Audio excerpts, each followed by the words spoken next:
Muy, Muy bien. pero muy bienvenidos, mis queridos telepensantes. No saben quién. Esta sí que es una sorpresa. Ha aceptado la invitación a Esfera Pública a conversar sobre este Chile que viene, este Chile que ha sido y el Chile, digamos, que es en el presente, con todas las vicisitudes a las que nos enfrentamos. En Esfera Pública está Roberto Ampuero, él es escritor y político chileno, requiere de poca presentación, en realidad fue ministro de Relaciones Exteriores de Chile y embajador de Chile en España. Roberto, tu currículum es muy largo, tu vida muy interesante. Hannah Arendt siempre decía, la vida que vale la pena es aquella que podemos escribir en un libro, también es tu caso que has escrito también tu biografía, y ojalá sea la de todos los telepensantes en esta coyuntura crítica que puedan hacer su aporte y después contar una historia que pueda legar a las generaciones que vengan una gran sabiduría. Gracias, Roberto, por estar en Esfera Pública. Bueno, muy buenos días, Vanessa. Gracias por la invitación. Un gusto, es la primera vez que conversamos.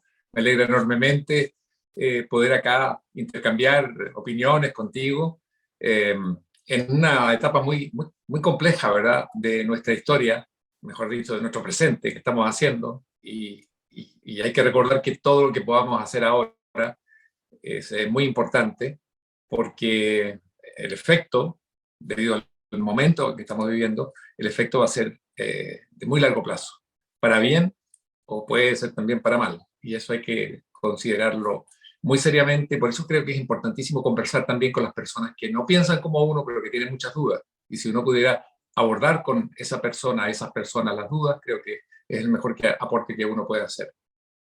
Sí, absolutamente es difícil llegar desde, por ejemplo, plataformas como estas, pero no se llega de forma directa, pero sí indirecta. Hay mucha gente que ve Esfera Pública, que forma parte del sistema educacional, que forma parte de las Fuerzas Armadas y de Orden, que no necesariamente están en los rangos más altos, digamos, en términos de ingresos o de posicionamiento, y que van comentando y van ayudando. Conversaba ayer con un amigo carabinero, amigo, digamos, telepensante, no lo conozco, pero él me manda sus experiencias y me contaba cómo había enfrentado el tema en una escuelita en que en cuarto medio la profesora promovía, digamos, en el caso que uno fuese pobre, el aborto, y esta era una muy buena constitución porque nos iba a permitir abortar en forma libre, etcétera, y todo eso va generando un cierto ambiente de optimismo, pero él, que es una persona que fue huérfano, decía, bueno, entonces porque mis padres no tenían dinero para tenerme, mi madre tendría que haberme abortado, le decía, si yo tendría que haber sido, los pobres no tienen derecho a nacer. Entonces ahí de a poco, aunque uno no lo crea, sí vamos llegando y se va conformando discusión, pensamiento, reflexión, y cada uno con su postura, que es de lo que se trata también, podamos avanzar en esta entrevista. Tú dijiste algo fundamental, que es que lo que hagamos ahora va a tener repercusiones de largo plazo, para bien o para mal. Me imagino que eso tiene mucho que ver con tu experiencia previa, tanto en la ex Alemania democrática como en Cuba, y lo que tú has narrado, que te sucedió en esos años, en parte verde oliva, ¿no? Y ahí quería comenzar contigo por la palabra. Eso que nosotros amamos tanto, tú como escritor, yo también me he pasado la vida escribiendo, aunque no he publicado nada, pero está todo ahí, algún día saldrá a la luz, quizás soy una especie de Van Gogh. Y la palabra, uno cuando habla de la Alemania democrática, ¿no? Hoy día ex Alemania democrática, hay algo en la forma también que tiene nuestro proyecto de nueva constitución, en que la palabra tuerce el contenido, ¿no? Porque, ¿por qué Alemania democrática? ¿Por qué le pusieron así? Y tenemos muchos otros ejemplos de estos especies de oxímoron, que no es la tensión entre la intención, que uno podría decir las ganas de llegar a la utopía y esta maravilla, este mundo, y lo que sucede en la realidad, sino que una expresión a través de la palabra que tuerce el sentido real de aquello a lo que adherimos y lo que encubre y lo que promueve. ¿Qué opinión te produce a ti el uso de la palabra en el proyecto de nueva constitución? Mira, eh, tenemos que recordar una frase que está en la Biblia, ¿no? En el comienzo fue el verbo, donde hay una cierta luz que te ilumina en el sentido de de ver cuán poderosa puede ser la palabra. Y lo que pasa es que el tema que tiene que ver con las ideas, con los proyectos políticos, las ideas políticas, lo que es el futuro de un país, todo lo que es debate, desde luego, se hace a través de la palabra escrita, la palabra oral. Y efectivamente es así, que a través de la palabra se crean realidades. De hecho, cada vez que uno lee una novela, está entrando en un mundo que no existe como tal, existe solamente, si lo piensas bien, son palabras impresas, ya sea que aparecen en una pantalla o bien aparecen en tu libro, en papel, y sin embargo tú puedes habitar ese mundo, entrar en ese mundo, sufrir con los personajes. El poder de la palabra es inmenso. ¿Por qué? Porque nosotros como seres humanos estamos provistos de algo que también es fantástico, no solamente la capacidad en sentido más estricto del intelecto, sino que la fantasía, la imaginación. Entonces hay en la política una fuerte dosis, a menudo manejada muy bien por los populistas, donde se vincula la palabra, que no es hecho, la palabra es palabra, puede ser, es solamente es un sonido, pero que te puede generar expectativas fuertes, te puede generar también ilusiones, te puede generar mundos que parecen reales, pero son simplemente virtuales. Creo que, por lo general, la gente que es muy de izquierda, y sobre todo la izquierda radical, yo hago una diferencia siempre entre la izquierda radical y lo que es la izquierda que efectivamente es democrática, moderada y respeta lo que es el orden liberal representativo. Pero ella le ha dado siempre mucha importancia, la izquierda radical, a la cultura. Y se ha manejado muy bien allí, y se ha manejado muy bien también con intelectuales en todos los países del mundo. Porque a través de esto es que se va ganando influencia en la sociedad. No vamos a hablar ahora de Gramsci, pero obviamente allí, cuando se habla de la hegemonía, es esto. Probablemente muchos de nosotros, o con las personas con las cuales uno se identifica, quizás en la familia, han dicho, mira, en la familia mejor no hablar de política. Era una vieja frase. O con los amigos mejor no discutir de política. Dejemos eso para otros ambientes. Hablemos de otras cosas. Y así mucha gente que es moderada piensa que no hay que confundir las relaciones, ¿verdad?, humanas con la discusión política y eluden el tema. Pero lo peor es cuando se elude o se evade ante los hijos y no se transmite el mensaje de la experiencia de cada uno de nosotros. Creo que hay que recuperar esto, hay que recuperar, sí, tener en cuenta los números, las estadísticas, los datos duros, son importantísimos, pero sin olvidar que la política se hace fundamentalmente a través de la palabra, que los datos son rebatibles rápidamente, simplemente por agregar un guarismo más al dato que tú quieres celebrar. Sin embargo, el hecho de influir sobre la sociedad a través de la palabra, de la ideología, de los mensajes, del arte, de la cultura, son influencias permanentes, se mantienen en el tiempo, convencen porque tocan el cerebro en el sentido estricto, digamos, y el corazón. Y salir de ese mundo no es fácil. Pero creo que nosotros, que nos consideramos personas que somos de centro, somos respetuosos del orden democrático liberal, debemos darle mucha más importancia a la palabra misma. Y ahí cuando tú analizas qué función cumple la palabra en el proyecto de nueva Constitución, ¿cuál es tu evaluación? Estamos entrando en un mundo de fantasía, estamos avanzando un proyecto político claro y concreto, digamos, que no es mayoritario, que no convoca a las mayorías, o simplemente se sumaron fantasías distintas que terminaron expresándose de forma tan contradictoria, porque si tú lo ves, es Rousseau el que comienza con el oxímoron. Yo, que soy una estudiosa de la teoría política, lo que te llama la atención, una de las cosas, de los rasgos que más te llama la atención del contrato social, es que él llega al punto en que dice que se obligará a aquel que conserve un interés particular frente al interés general, se le obligará a ser libre, porque su libertad está en no tener un interés particular. Entonces, uno cuando es chica lee esto y dice, ¿cómo se me va a obligar a ser libre? Como que no lo entiende mucho, pero resulta que también dice Gramsci que la coerción tiene que coincidir en el mismo punto con la libertad. Y después Byung-Chul Han toma, ¿no es cierto?, toda esta sociedad de la explotación en que vivimos todos explotados porque nunca hemos vivido peor en la historia de la humanidad, y dice, que nosotros nos autoexplotamos y lo hacemos libremente. Entonces ahí ya coincide, pero bajo el capitalismo, no bajo el concepto gramsciano del Estado marxista, digamos. Entonces, ¿cómo tú ves que la palabra, cuál es la función que la palabra cumple? O sea, si la palabra fuera tu amiga y hubiese ido a prestarle ropa a los constituyentes, ¿cuál sería tu diálogo con ella? A ver, mira, las palabras, y ya que se ha estado discutiendo en Chile también sobre las armas, tienen algo que las asemeja. La palabra y las armas no son malas en sí, ni buenas en sí. Depende para qué se las usa. Las armas en manos de una fuerza regular, legal, que defiende la soberanía de tu país, tiene un sentido.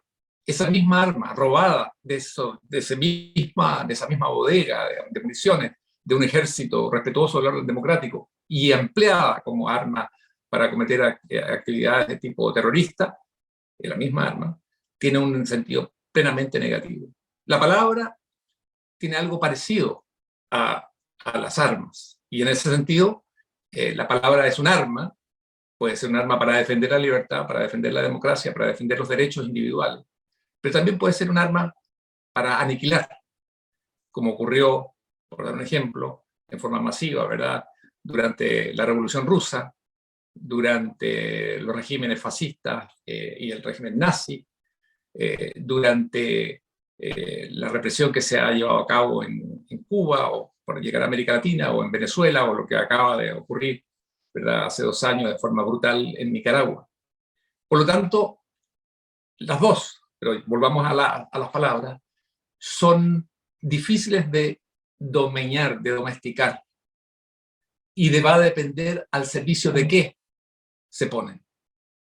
Y por lo tanto pueden ser armas en el sentido de doble filo. Nosotros tenemos un tema, fíjate, que a mí me resulta muy apasionante, entre muchos otros, e inquietante, voy a decir que inquietante, que nadie lo ha abordado. Las últimas encuestas y estudios que hizo la OCDE sobre la lectura entre los países integrantes de la OCDE demuestran, y esto fue hace 4 o 5 años, que en Chile el 82% de la población no entiende lo que lee. No hablemos, eso lo dice la OCDE, no lo estoy diciendo yo, lo estoy repitiendo, son documentos oficiales. Y a nosotros, a los gobiernos de distintos signos, nos ha gustado siempre compararnos con la OCDE. Bueno, ahí hay un dato esencial, que yo creo que es muy importante recordar en este momento, porque si hay algo difícil de entender para cualquier persona, no importa su nivel, es el derecho constitucional. Yo creo que en este momento, cuando estamos discutiendo y viendo el tema del derecho de este borrador constitucional, es cuando es más importante que nunca que aquellas personas que sí tienen claridad en lo que es la defensa de las libertades individuales, de lo que es un Estado representativo, realmente democrático, se den cuenta que hay que traducir lo que está ahí en discusión, lo que está disfrazado, porque la palabra sirve para desnudar y revelar, pero también para revestir y disfrazar. Entonces es necesario traducir esto en términos más sencillos, porque para mí incluso seguir a veces la discusión de experimentados y respetados académicos constitucionalistas me causa el temor de que haya mucha gente que no los entienda. Y yo creo que hay que llegar siempre a la hora que, además de que nos estamos acercando al día del 4 de septiembre, es muy importante llegar al tema de qué es para mí dentro de una constitución algún elemento, o cuáles son los 5 elementos principales bajo los cuales yo bajo ninguna forma aceptaría vivir por dignidad para mi personal, para mi familia, para mis descendientes, para mi país. Ubicar esos 5. Y el resto da lo mismo. Yo escribí hace poco un artículo que publiqué en el libro, donde digo que esto es un menú. Ojo, que es un menú, pero de carácter obligatorio. Tú lo escoges y está fantástico, porque es muy barato, casi regalado. Pero hay un plato ahí, uno, los restos son deliciosos, que contiene estricnina, por ejemplo. Entonces tú dices, no, eso es lo que hay que buscar, y hay que saber, y hay que transmitir a las personas.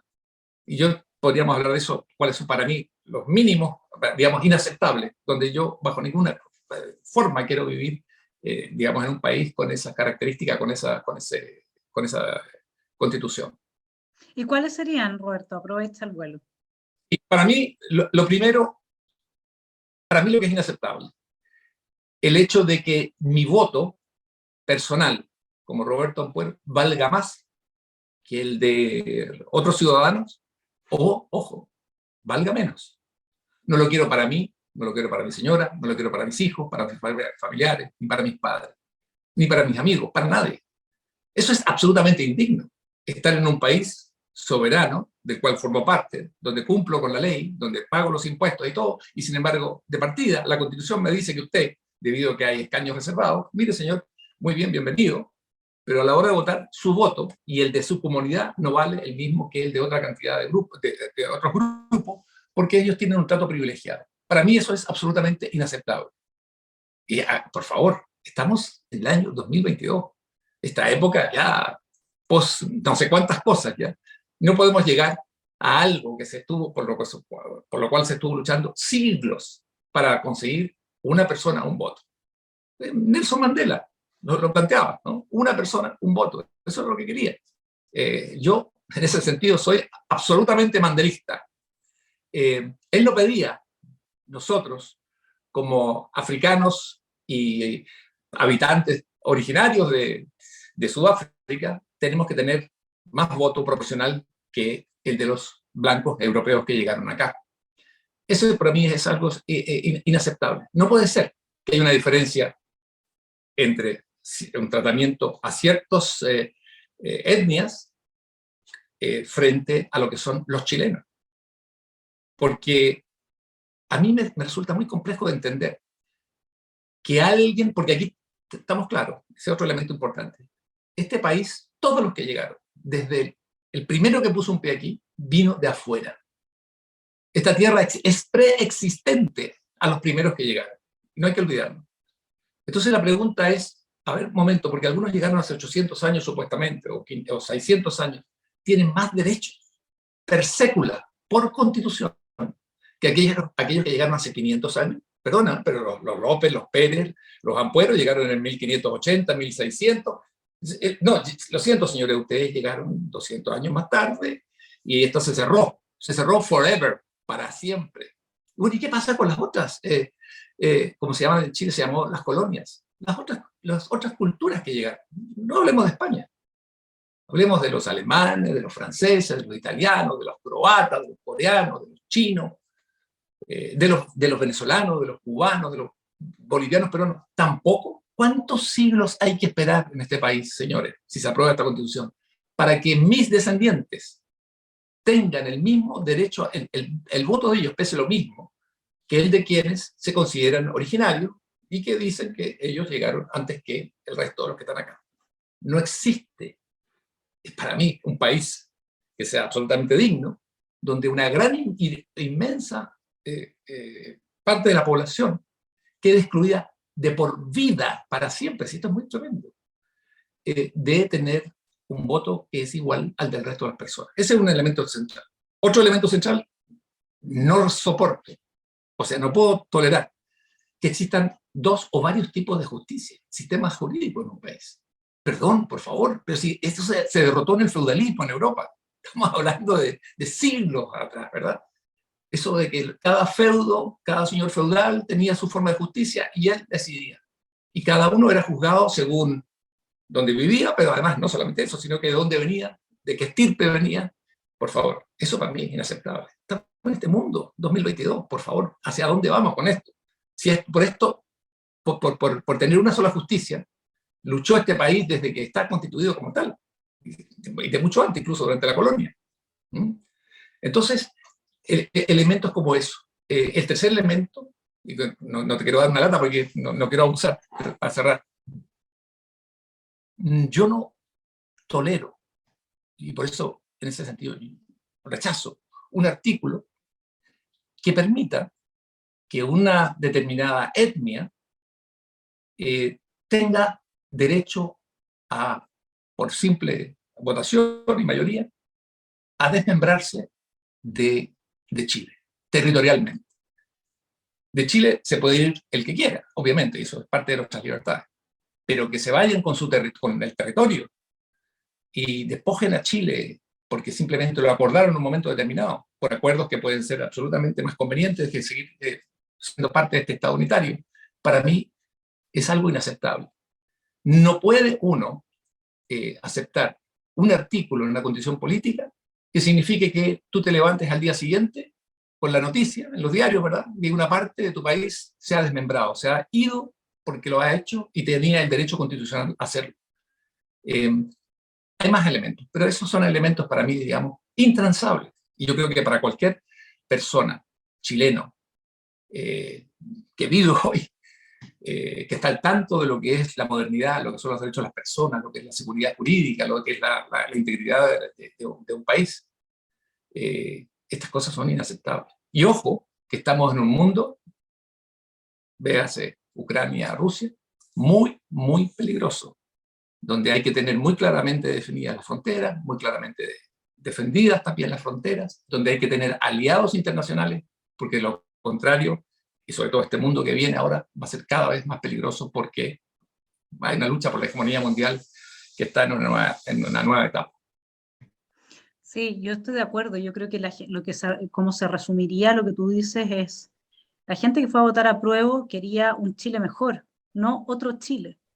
Y lo que aquí se está proponiendo es otro Chile que calza con una cierta ideología que no tiene mucha relación con nuestra realidad. O sea, se está imponiendo, digamos, un modelo que, bueno, ya ha sido acusado como un modelo bolivariano, un modelo que sería una mala copia, dice un abogado en una carta en el Mercurio. Esta sería una copia de la Constitución de Bolivia, digamos, o sea, donde realmente, o sea, las realidades son radicalmente distintas. Y acá hay una pregunta que me hago y voy a quizás aprovechar un poco de esa experiencia que tuviste tú estando en la ex Alemania Democrática, bueno, y en la época en que era la Alemania Democrática también, y en Cuba, y viendo todos estos procesos y viviendo también lo que fue la época acá en Chile, digamos, uno se impacta de que esos tres motivos de los que tú hablas, si yo le hubiese dicho a cualquier académico de una universidad cualquiera, digamos un académico dentro de la Facultad de Derecho o de cualquier tipo de humanidades, digamos, pues dejémoslo ahí, y le hubiera dicho hace 4 años atrás, 5 años atrás, mira, vamos a tener una constitución que viola estos tres principios, una persona un voto, que vamos a tener justicia paralela y se va a desintegrar Chile en autonomías territoriales indígenas. Yo creo que me hubieran dicho, Vanessa, mira, yo sé que hay buenos tratamientos psiquiátricos donde uno puede adquirir, digamos, nuevamente una cierta estabilidad psíquica para vincularse al mundo. Eso yo creo que me hubieran respondido. Y sin embargo, lo que uno ve hoy día es que son pocas las voces que se animan desde la academia. Uno entiende que puede haber un tema filisteo de defender los intereses personales y privados y transar la moral y tener una doble moral. Uno eso lo entiende. Porque yo me dediqué muchos años a estudiar cómo fue que se llegó a instalar el totalitarismo y cómo surgió ese régimen, etc. Pero la genuflexión que hace, por ejemplo, el Poder Judicial al no ser descabezado a través de su vocera y que hoy día tuvo una reacción de parte de un abogado que se lamenta, dice, él es Gonzalo Cordero, dice, reconozco que me produjo una profunda tristeza ver a la Corte Suprema agradeciendo a la Convención que no jubile a buena parte de los jueces. Asumo mi ingenuidad, pues en algún momento esperé verla sacar la voz para exigir el respeto a la igualdad ante la ley, a la autonomía y jerarquías de la justicia y al principio indubitado de la unidad jurisdiccional. En fin, así son los tiempos que nos toca vivir. ¿Cómo, Roberto, podemos entender esto más allá de ese tema de que están defendiendo sus propios intereses? Acá hay un fenómeno, porque a mí, yo tengo 2 doctorados y a mí me enseñaron muchos académicos durante mis 14 años de estudio de posgrado que tenían claros estos principios que tú acabas de mencionar. O sea, a mí me enseñaron que eso no se violaba, que ese era el desde. Y resulta que yo hoy día no veo a nadie hablando, ni levantando las banderas, ni rasgando vestiduras por este proyecto desde el mundo que se supone que maneja la palabra y que entiende que la palabra se usa para develar realidades y no para encubrir realidades y de alguna manera falsear los objetivos que se persiguen, de modo que la gente no entienda lo que se está haciendo. ¿Cómo explicas tú este ambiente? Un poco de genuflexión, lo siento yo. Mira, primero quisiera decirte que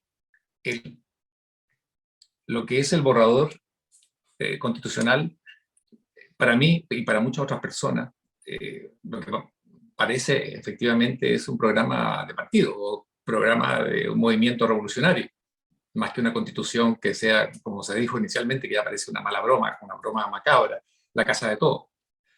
Es un programa de gobierno, además muy detallado. Yo me decía, increíble, se ha elaborado en términos iniciales el articulado, recordemos que eran 499 artículos, se está elaborando la constitución o el proyecto de constitución más largo del mundo para acortar al país hoy más largo del mundo. Entonces, yo creo que ese es un elemento que llama la atención y que uno lamenta, porque en realidad esta situación uno pudo haberla visto, si alguien es de izquierda, de centro izquierda, los de centro, hubo mucha gente de derecha también que apoyó esto, aprobó, digamos, una nueva constitución. Uno podría decir, esto fue una gran oportunidad. Esto fue una gran oportunidad que se le dio a Chile. E incluso pudiese haber dicho que, en vista de que hubo un estallido de tipo social, un estallido de tipo delincuencial y al mismo tiempo una insurrección, Chile, mal que mal, debido a circunstancias por las que iba atravesando en 2019, logró encauzar esto en términos institucionales. De alguna forma uno pudiera afirmar aquello, sé que hay mucho debate al respecto, pero uno pudiera decirlo, y podría llegar al resultado de, esta fue una gran oportunidad para Chile. Ahí está, hagan algo serio, responsable. Creo que el primer error fue pensar, y además todo esto tuvo mucha improvisación, es fácil decirlo hoy, pensar que la cualidad, digamos, la cantidad reemplaza la cualidad.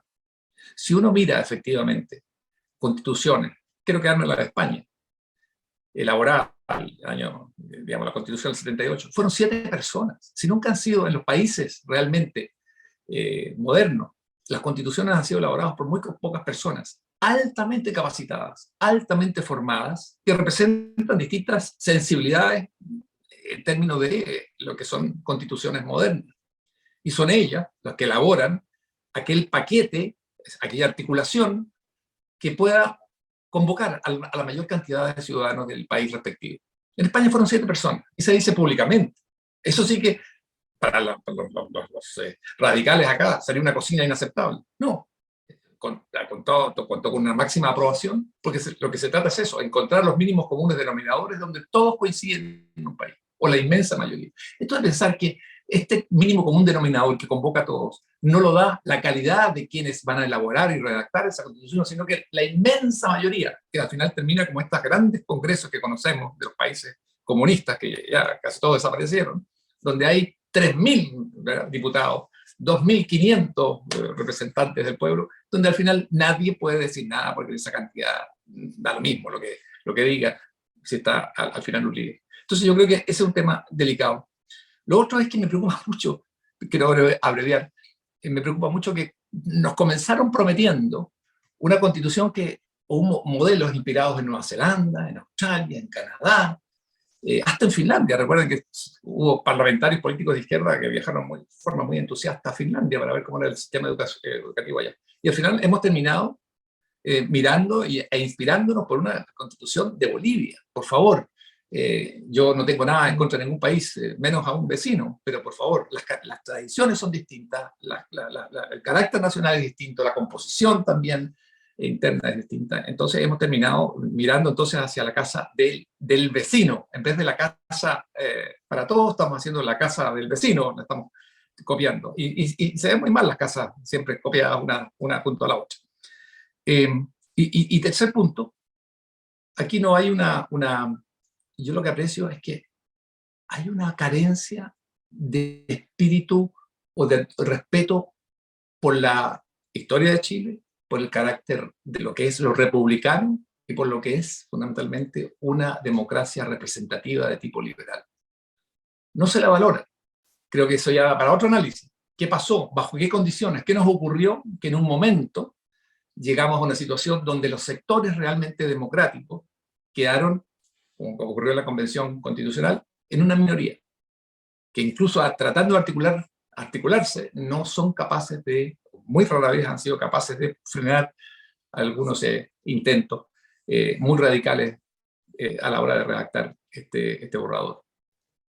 Bueno, hubo una escasa votación y son pocos los convencionales que tienen un respaldo potente, digamos, en términos de votación, porque acordémonos que estaba el contexto de la pandemia y todas estas votaciones se hicieron en ese marco y ese marco produjo mucho miedo en la gente, por una parte, y por otra parte había, producto de las mismas medidas de la pandemia, mucha desafección.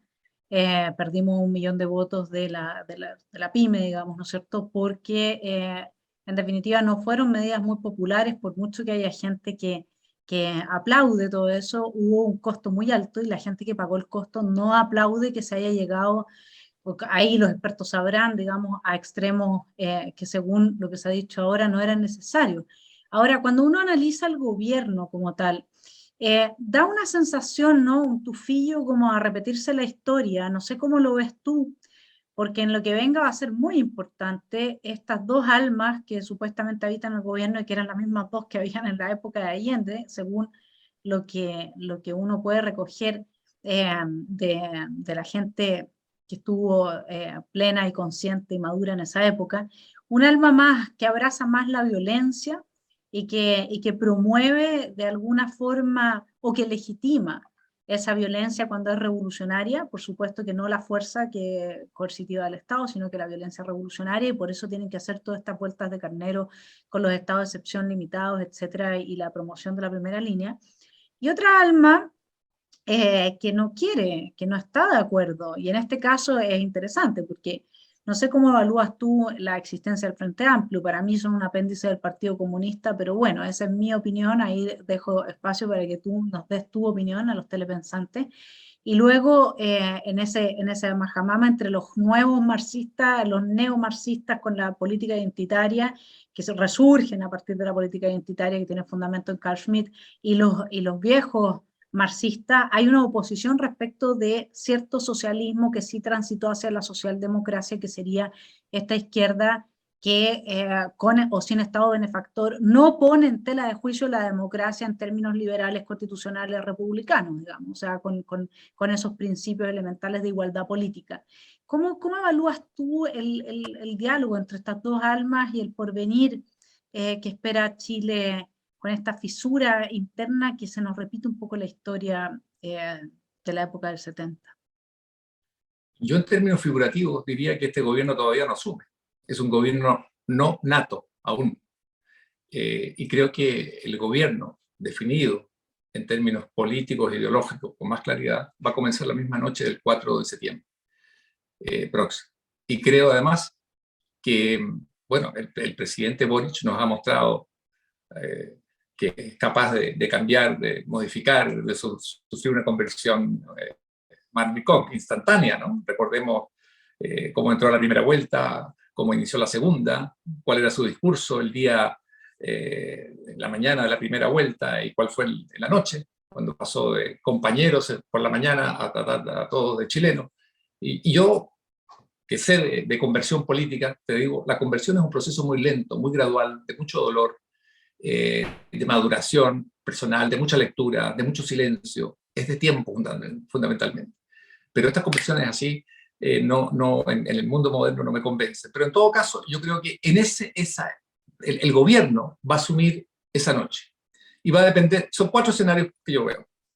Uno, que ganara el apruebo, que es muy improbable según las encuestas, pero no hay nada descartable en la política nunca, hasta que las cosas se producen, que ganara el apruebo por amplia mayoría. Ahí tendríamos un gobierno. Otro escenario de otro gobierno, que ganara el apruebo por muy poco. Tercero, que ganara el rechazo por muy poco.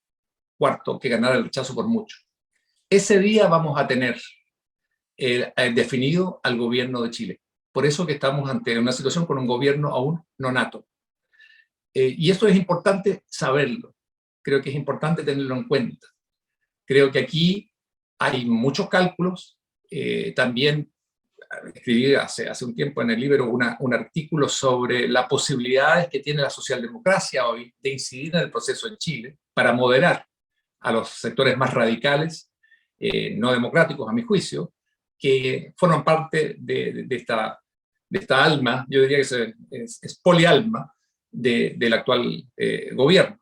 Y creo que los socialdemócratas europeos moderados tienen una posibilidad de incidir en Chile, tienen una posibilidad de buscar una identidad nueva en América Latina, siempre y cuando también, ¿verdad?, imaginemos, el presidente Boric, viendo una derrota clara en el referéndum, optara para mantener también el gobierno y poder seguir adelante y lograr acuerdos que se necesitan en un país, optara por una alternativa más socialdemócrata. Yo entiendo que la socialdemocracia chilena, pero también la europea, está intentando influir en ese sentido.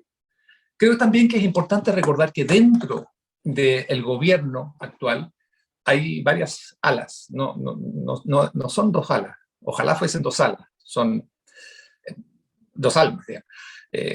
Ojalá que tenga almas, pero bueno, eso sería. Lo importante acá que yo veo, digamos, tienes un alma, una inspiración, una pasión, una pulsión del Partido Comunista, que es la más experimentada, la más ordenada, la más pragmática, la más decidida y con grandes nexos internacionales y fuerte apoyo de algunos sectores y algunos regímenes muy poco edificantes. Hay un alma socialdemócrata que está tratando de incidir en algunas partes en el gobierno, en algunos segmentos del gobierno ha adquirido influencia, en otros no, para nada. Está el alma también identitaria, tú la mencionabas. Está el alma de la neoizquierda, que es distinta a los comunistas, incluso han competido en las universidades. Dentro de ella yo ubico al presidente Boric, por lo menos en su etapa hasta la primera vuelta. Y también está el otro alma, el alma de tipo étnico. Entonces son muchas almas. ¿Y qué es lo que las une? Recordemos esto porque esto está en relación con este teórico Guattari, con Deleuze, también con Laclau y está con Mouffe. Los unió la demanda desde la calle. Demandas que se hacen patentes y se plantean como necesarias, justas y legítimas dentro de una sociedad que se desarrolla rápido, que se ha desarrollado en libertad y democracia. Yo diría que las demandas que surgen son fruto del desarrollo también del país, y ante lo cual hay que saber responder, pero ese es otro tema, hay que saber responder porque esos temas nos van a seguir tocando la puerta. Pero ellos son poderosos y lograron esto porque era la única forma de unificar las fuerzas, encontrar lo que se denomina el universal que me permite unificar las fuerzas.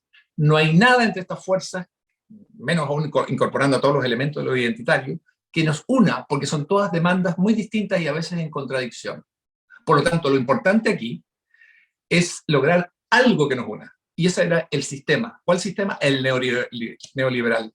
¿Y quién? El presidente Piñera. Vamos todos contra él. Y todo lo que demandamos, una lista de supermercados, pónganla aquí, no importa que estén en contradicción, no importa que sean insalvables, no importa que no se puedan aplicar ni se puedan financiar. Eso funciona muy bien mientras eres oposición y estás en la calle. Eso funciona, digo yo, muy bien desde la vereda, pero pésimamente mal desde la moneda. Porque cuando se trata de llegar con esto, respuestas, transformarse del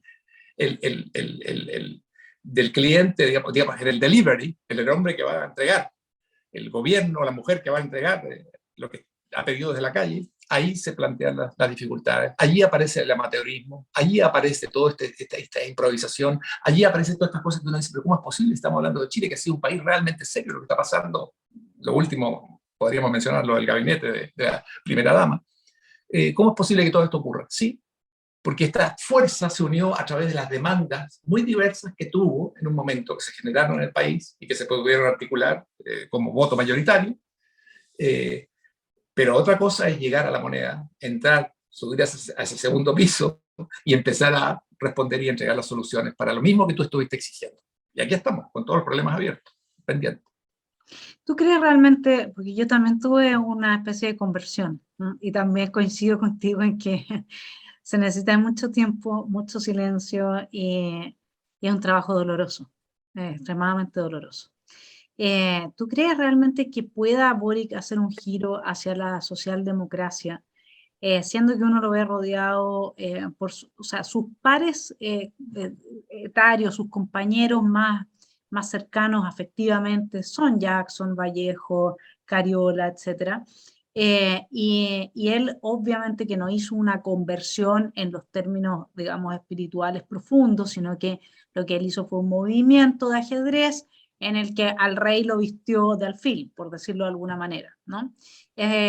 Entonces, yo no sé si es que en caso de ganar el rechazo, él podría realmente llegar al punto de transformación. Yo el único político que conozco que ha llegado a ese extremo de transformación total, así, pero que es una fluidez completa, es Joaquín Lavín, digamos. O sea, yo no sé si Boric puede terminar pareciéndose a él o no, y lo digo porque Joaquín Lavín uno sabe cuál es su origen y terminó diciendo que más pobres íbamos a ser más felices. Entonces, evidentemente que ahí ya hay una caricaturización de lo que es la capacidad de adaptación, que está muy bien que se lean El Príncipe de Maquiavelo y que se puede ser zorro o león, pero de ahí a ser zorro, león, erizo de tierra, águila y guarizapo, creo que es demasiada la mezcla.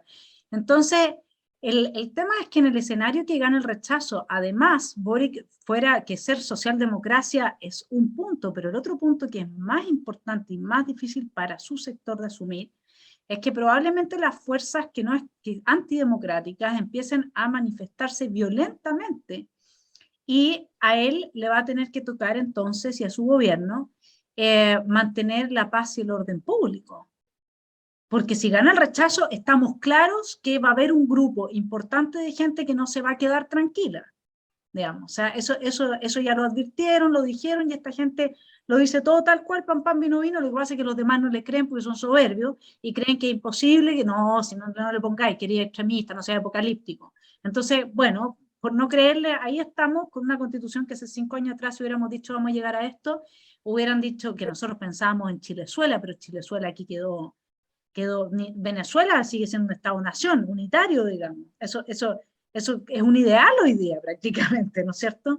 Entonces, si es que lo implementamos. No sé, en caso que gane el rechazo, ¿cómo ves tú esa posibilidad de llegar a... Hay gente que dice que incluso que Boric no va a terminar el año, porque con la crisis alimentaria, con el problema del trigo, con los problemas inflacionarios, con la inestabilidad política que produzca toda esta situación, más el problema de migración y el narcoterrorismo, hay gente que ahí sí hacen un análisis bien negativo de la situación. ¿Cómo es tu rechazo? Y de ahí nos vamos al tema apruebo. Sí, mira, no voy a recurrir a otra cosa es con guitarra, aunque es cierto, y no es solamente otra cosa es con guitarra, sino que uno puede decir otra cosa es con guitarra y además teniendo la obligación de que la caja suene, que entre dinero a la caja para financiar aquello que promete. Si fuera solamente con guitarra sería fácil, lo tremendo es lo otro, necesitan los recursos. Y eso implica tener un clima que invite a la inversión nacional y extranjera, que dé seguridad, ya sabemos, la propiedad, pues todas estas cosas que sabemos que están hoy en riesgo claramente con el borrador de constitución política. Y esto va a llevar al gobierno actual del presidente Boric a una situación muy, muy compleja en términos económicos. En términos, tú lo decías, todo lo que decías es absolutamente correcto. Y además de esto hay que agregar lo que son las inclemencias en el clima internacional, el impacto mundial, la inflación también a nivel mundial. Hay elementos endógenos y otros exógenos. Fundamentalmente a nosotros lo que nos está golpeando son los nacionales, los hechos en casa, los homemade. Entonces, eso es delicadísimo. Y ante eso, el presidente Boric va a tener dos opciones. Una es actuar de acuerdo a las realidades, dejando de ser ya voluntarista, dejando un poco de lado, digamos, el libro de poesía para pasar a la administración y a la gestión propiamente tal, como presidente. La poesía siempre está muy bien. En Ho Chi Minh sonaba muy bien, pero Ho Chi Minh había ganado una guerra tremenda, 2 guerras en realidad tremendas. Y después empezó con la poesía, porque no habría llegado al poder como llegó. Entonces, pasar a la gestión, que creo que es el gran problema que espera el presidente Boric, este gobierno que yo digo que todavía es nonato. Y entonces, al dar ese paso implica responsabilidad fiscal partiendo, medidas muy claras, garantías que hay que dar, en fin, no vamos a entrar al detalle. Obviamente, como bien dices tú, la izquierda dura, todas estas izquierdas, neoizquierdas, van a sacar sus uñas y garras. Las circunstancias van a obligar, las circunstancias económicas, sociales, el comercio exterior, la situación internacional, el tema de seguridad e inseguridad en el mundo nacional, todo lo que tú mencionabas, van a tocar a la puerta y exigiendo respuesta. Y el empleo exigiendo respuesta. Y allí, cuando él tome las medidas que debe tomar, que me cuesta imaginar que sean más populistas y que lleven a este país a una situación de pobreza extrema, lo van a obligar, y ese es el mejor escenario que puedo imaginar bajo el presidente Boric, a una posición socialdemócrata, o de pedir ayuda por lo menos a la socialdemocracia más moderada. Va a necesitar relaciones internacionales importantes, va a necesitar de aliados que sepan lo que es el arte de gobernar, que sepan del arte de la gestión. Y los socialdemócratas, efectivamente, por su historia en Chile, tienen experiencia y lo podrían ayudar. Esto va a significar para él decidir si quiere terminar como traidor ante las fuerzas que lo impulsaron, que fueron muy activas durante el estallido social y de violencia en el país, o si quiere pasar a un sector, diría, que lo acercaría de una otra forma ante Lagos. Pero fíjate, no se trata solamente del entorno nacional. Piensa también en el entorno internacional, en América Latina, por decir así. Fíjate que si él se va muy a la izquierda, con esta situación que lo está esperando, y a él le interesa mucho el liderazgo, es algo muy impresionante. Habla mucho de la historia y todo lo que es el sentido de lo histórico. Cada asunto que él hace es histórico y su gente alrededor lo subraya. Pero también esto de que es líder, pero yo lo decía en Twitter hace poco, decía, pero no, quiere ser líder regional, se presenta como líder regional, pero todavía no llega a una región del país, no se atreve a acercarse a ella. Entonces, necesita, en este caso, tendría que competir con gente, imagínate tú, en la izquierda dura en América Latina. Está Cuba, está, bueno, Díaz-Canel en Cuba, está Maduro en Venezuela, está Ortega a la izquierda, después, digamos, en Nicaragua, y después una izquierda un poquito menos dura. Tendría que estar con AMLO, compitiendo con Fernández. Entonces, la competencia es compleja. Y no hay espacio allí. Se supone, se dice, pero esto es una especulación, digamos, sin mucho fundamento a mi juicio, pero es interesante tomarla en cuenta, que Petro regularía, no, lo que sería es controlaría, reduciría lo radical en su gobierno, lo anunciado. Empezaría con ciertas realidades que no puede ignorar. Y lo mismo dicen si ganara Lula. Estos son temas que hablan los analistas. Entonces, el espacio de él en la izquierda es muy complejo. Y el único, en la izquierda dura. En la izquierda socialdemócrata, sin embargo, sí podría tener un espacio. Por el hecho de que la misma socialdemocracia, que está en una crisis de identidad y una crisis de modelos también, podría encontrar, por lo menos para América Latina, una alternativa. Y otro elemento que quiero para agregar a esto. Ojo, Boric y su grupo, su partido, no puede estar ajeno a un elemento que está a la vista de todos y de cualquier buen observador. Ellos están inspirados en Podemos de España. Pero observa bien, Podemos de España hoy está desapareciendo en España. Comenzó a articularse el 2015, montándose sobre lo que fue el movimiento de los indignados que comenzó entre el 2011. Y fíjate que el 2015 ahora, prácticamente, bueno, en Andalucía desapareció, en otros lugares está en la mínima expresión, en Madrid ni decir. Y por lo tanto, no olvidemos a Syriza en Grecia, no olvidemos también lo que ha pasado en otros países con respecto a esta izquierda, que es fugaz. Al parecer es fugaz. Por lo mismo que hablábamos al comienzo. Porque une muchos elementos que desde la calle suenan muy bien y generan mayoría, pero desde la gestión misma es muy difícil de llevar a la práctica. Entonces, el escenario para el presidente Boric yo lo veo muy, muy difícil en este sentido. Y no me extrañaría si terminara siendo acusado por quienes en un momento fueron sus grandes aliados de traidor. Es un problema difícil, ¿eh?, para el país. Al final, mira, esto ya más allá de los destinos personales.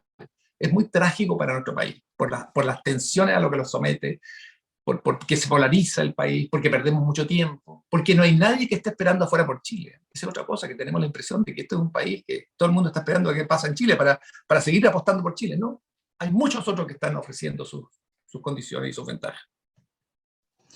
Sí, yo ahí hay una pregunta que quería hacerte antes de entrar en el tema del apruebo y que está relacionado, bueno, el tema de que Boric finalmente maneje efectivamente la violencia, la explosión de violencia que va a venir en un eventual triunfo del rechazo, es algo que a todos nos deja como en estado de estupefacción, porque nadie sabe qué es lo que va a hacer, por una parte. Él no es una persona con experiencia política.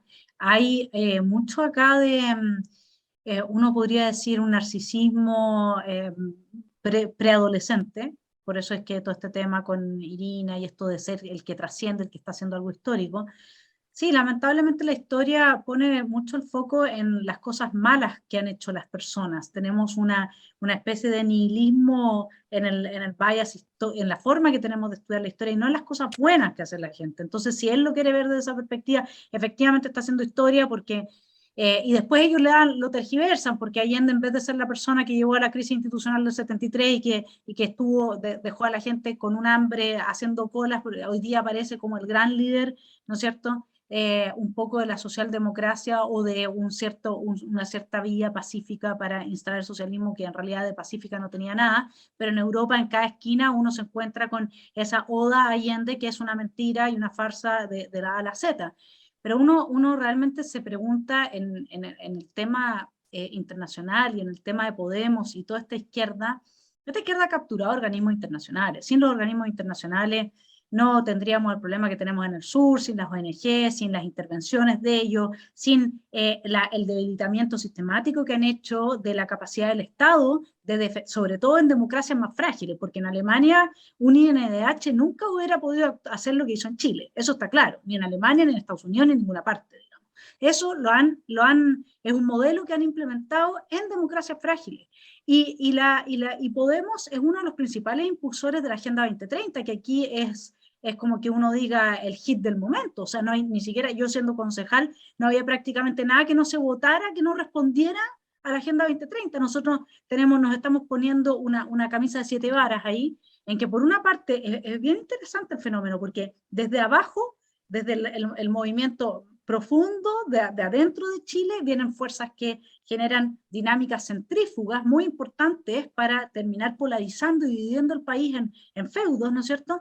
Y desde arriba viene una especie de homogenización a todo lo que es, empezando por los países de democracias frágiles, que forman parte de la cultura cristiana occidental, en torno a ciertos fines políticos que también son contradictorios, que tienen la misma característica que tú decías, porque cuando yo digo que nos vaya mejor en términos de cuidar el medio ambiente, etcétera, etcétera, y al mismo tiempo digo voy a promover la igualdad con medidas económicas que destruyen la economía, cualquier persona sabe que los países que más cuidan el medio ambiente son los países más desarrollados económicamente. Entonces, más encima, los fines son contradictorios y que si yo destruyo la economía, no va a haber ningún tipo de igualdad de género ni una cuestión, porque las mujeres nunca han sido gerentes generales ni CEO en ninguna empresa bajo el sistema digamos, de economía centralmente planificada, porque no hay empresas, digamos, porque es así de simple. Entonces, no sé cómo tú ves esta izquierda que al final sí logra darse oxígeno una y otra vez, pero no desde cargos que son representativos por elección democrática, porque como ellos prácticamente nunca los eligen, entonces o necesitan la violencia al interior de los países para imponerse, situaciones de caos y de violencia y de antagonismo social fuerte, como lo hizo Lenin, la fórmula de Lenin, o necesitan hoy día de estos organismos internacionales que vienen a poner una camisa de fuerza a las democracias y a los estados-nación en forma, digamos, bastante intensa, sobre todo en países como el nuestro, que bueno, no, como te digo, cuando uno se piensa al INDH actuando así en Alemania o en Estados Unidos, cualquier país de una democracia sólida, uno sabe que eso hubiese sido imposible, digamos, ¿no? Sí. Mira, antes de responder a esto, quisiera tocar el tema que quizás no lo plantea con mucha claridad. O sea, pienso que el gobierno de Boric es muy complejo para Chile por su parálisis inicial y después por lo que viene en relación con la constitución política. Y ya es un gobierno que ha generado una parálisis también en términos de imagen del país y también en términos de inversión. Hay mucha duda, ¿no? Recordemos lo que pasó con el alto comisionado Borrell, que estuvo acá diciendo prácticamente, por favor, somos un mercado de 440 millones de habitantes, le estamos ofreciendo la posibilidad a Chile de acceder a él bajo nuevas condiciones, que nosotros mismos las hemos propuesto porque son para Chile convenientes, para el mundo convenientes, para los trabajadores convenientes. Por favor, ya lo han revisado dos gobiernos, el presidente Bachelet, el presidente Piñera, firmemos. ¿Qué pasa? Bueno, esto ya es un tema complejo para nosotros, pero sería infinitamente más complejo si ganara el apruebo, porque allí ya sería el candado. Ese sí que es un candado tremendo, salir de esto, es muy difícil. Hemos visto que hay situaciones parecidas, o digamos, en Venezuela y en Perú también, perdón, en Bolivia también ocurrió, constituciones que son modificadas bajo un estado de ánimo, ¿verdad? Bajo cierto fervor, bajo la influencia de un líder, y que al final son verdaderos candados y no hay vuelta atrás. Son como las reclusas del canal de Panamá. Se cierran y después no es fácil abrirla. Entonces, yo creo que eso, como chilenos, debemos estar muy, muy alertas a esto, porque nos están ofreciendo algo de lo cual es muy difícil salir, porque en sí mismo tiene muchos candados y muchos tratos preferenciales a ciertos... el hecho mismo de los escaños reservados para mí es inaceptable. Me recuerda también modelos de los países socialistas, donde el partido, usted lo sabe, ¿verdad? Los partidos, les cuesta imaginar a los chilenos. En la Alemania Oriental, por ejemplo, los partidos políticos tenían constitucionalmente establecido el porcentaje de representantes en el Congreso. Y está todo definido de una vez para siempre, bueno, hasta que se acabó la RDA. Pero lo otro que tú mencionas también me resulta interesante y que tiene que ver con la relación entre un país como Chile, o cualquier país, pero digamos en este caso nuestro, con lo que son organismos internacionales. A mí me parece muy interesante la posición de Estados Unidos con respecto a esto. Y nadie mejor que ese gigante. Me cuesta imaginar que Estados Unidos mirase con buenos ojos que el presidente de los Estados Unidos tuviese en mente, o aspirase siquiera, después de haber ocupado el más alto cargo que puede acceder un presidente, un ciudadano norteamericano, y que los llena de orgullo, ¿verdad? Y obviamente es un puesto de influencia increíble, su próximo salto sea hacia Naciones Unidas, hacia presidir Naciones Unidas. Porque se sabe que no todas las decisiones de Naciones Unidas necesariamente calzan con los intereses de tu país. Si no, no podría haber sido, ¿verdad?, que la Comisión de Derechos Humanos de Naciones Unidas haya estado presidida por Libia bajo Gaddafi, haya estado presidida por Venezuela, haya estado hasta por Irak, ¿no? Porque allí hay cosas que son efectivamente positivas que se pueden lograr con Naciones Unidas. Uno dice, para un país como Chile, de su tamaño, es importante tener buenas conexiones con lo que son los actores internacionales, lo que se habla mucho de impulsar estas relaciones multilaterales, pero no hay que confundir eso, que debe ser definido según cada escenario de acuerdo a algo que está por encima de todo acá en el país, que son los intereses nacionales. Nada automáticamente debe ser asumido por el país porque lo haya aprobado una instancia internacional. Deben ser, desde luego, analizados, vistos y aprobados, o rechazados. Pero nada automático, no existe eso. Tampoco me parece a mí que debe existir en términos de tribunales. Nosotros como país somos soberanos y tenemos nuestra propia jerarquía. Y esa es la jerarquía máxima. Si queremos incorporar elementos, estructuras, normas, reglamentos, elaborados por personas que no hemos elegido, que jamás han sido sometidos al voto soberano, por favor, eso tiene que ser estudiado, ¿verdad? Tiene que ser ratificado de forma muy seria o rechazado por nuestro país o simplemente ignorado. Pero este automatismo que se establece me preocupa mucho. Y lo otro que me preocupa mucho es esta puerta giratoria que veo a veces entre altos cargos de responsabilidad en nuestro Estado, que la puerta giratoria, ¿verdad?, se abre y se vuelve a organismos internacionales en el área donde se estaba trabajando, y después se puede volver nuevamente a los cargos. Porque allí, yo creo que aquí tiene que funcionar el mismo espíritu y el mismo criterio con que funciona estas limitaciones que hay para pasar de cargos públicos de alta importancia a empresas privadas que, ¿verdad?, tienen un papel preponderante dentro del ámbito que uno mismo estaba viendo en su propia, en el gobierno. Ahí tiene que haber plazos, tiene que estar establecido años en que uno no puede hacerlo. Yo creo que es muy importante hacer eso. No puede haber puertas giratorias. No es bueno. Es que hay una cosa muy sencilla, Vanessa. No siempre los intereses superiores de tu país coinciden con los de organismos internacionales, ni tampoco con los del vecino, ni tampoco con los del área. Nada de esto es automático. Hay que revisarlo caso a caso y hay momentos en que más vale poner y recordar que lo más alto a lo que puede aspirar un chileno, a mí me gustaría ver eso, es a llegar a la presidencia de la República en términos de cargos políticos. Y que no hay nada por encima de los intereses nacionales. Sí, y en ese sentido, yendo a lo que es el interés nacional, a ver, se dice que de aprobarse, nosotros sabemos que si se aprueba el proyecto de nueva constitución no es reformable. ¿Por qué? Porque las amarres que se han puesto, tanto que criticaba a Atria en la constitución de 2005, que habían amarres, etcétera, acá sí que queda imposible, porque además de un plebiscito a toda la ciudadanía hay que hacer un plebiscito a los pueblos originarios, etcétera, etcétera. O sea, va a demorar años poder cambiar alguna cosa bajo esas reglas. Ahora, si saliera el apruebo, que nosotros sabemos que es como tú decías, es comenzar por un camino que no tiene retorno, de como las esclusas del Canal de Panamá, exactamente. Entonces, ¿cómo ves tú que ya te ha tocado tanto ahí bajo la piel, tienes tanta experiencia de este tipo de experimentos, de este tipo de...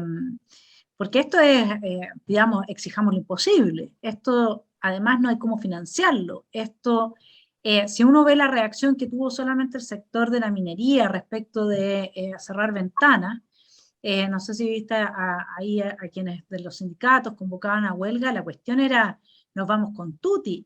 Ese es el comienzo. Tengo programas donde leí la prensa de los 1000 días de la Unidad Popular y los mineros del Teniente, y todo. Este es el comienzo, porque en la medida en que, como Chile es pobre, a diferencia de cómo estaba Venezuela, que más encima le tocó un boom del petróleo con Chávez, etcétera, entonces rápidamente se acaban los recursos. O sea, si uno no cuida nuestra economía, rápidamente está todo bajo la línea de flotación. Y ahí empiezan las dinámicas jovesianas de que el hombre es un lobo para el hombre y se empiezan a comer por dentro estos movimientos y estos partidos y los sindicatos y a todo nivel, y por algo al chileno no le gusta sindicalizarse. Entonces, ¿cómo ves tú el escenario? ¿Habría un quiebre definitivo? O sea, esto sería como prácticamente, a veces tengo la sensación de que si gana el apruebo es equivalente, si lo miramos con un par de décadas de distancia, a un quiebre institucional, a un golpe con guante blanco, no lo sé, como me da la sensación, no de estar frente a un proceso democrático, etcétera, justamente además por lo que tú dices, el 82% no entiende lo que lee, por lo tanto difícilmente frente al aparato mediático de un gobierno que tiene los recursos, tiene la llegada a cada una de las casas. Tú sabes que el manual que hicieron le van a entregar a cada una de las casas con los puntos más importantes de la Constitución, y eso lo hacen con la plata de todos los chilenos. Entonces, dar la pelea frente a eso también está siendo muy complejo. ¿Cómo ves tú este futuro? A mí me produce un poco, a mí hasta me cuesta la palabra, fíjate, creo que no la tengo. En el caso que gane la prueba, creo que no tengo la palabra, volviendo a nuestro tema inicial, para hacer una descripción hipotética. Mira, el borrador muestra un camino del cual digamos, por el cual transitaría Chile y del cual es muy difícil volver. Nada es imposible, obviamente, pero de que tardaría tiempo, en el mejor de los casos, años. Yo a veces con mi señora, cuando hablamos de esto, decimos, bueno, si esto llegara a triunfar, nosotros ya no veremos al Chile próspero nuevamente, unido, orgulloso de sus tradiciones y tratando de mejorar. No nos tocará verlo, porque estos son procesos larguísimos. Mire, yo quisiera recordar lo siguiente. Los cubanos, en los años 50, a los cubanos si le hablabas de comunismo, te decían, todos te decían, no, en Cuba es imposible que triunfe el comunismo un día, si estamos al lado de Estados Unidos. Esto es imposible. Bueno, la historia ahí ha hablado, ya más de 62 años, 63 años, con comunismo, y fracasado a ojos vistas.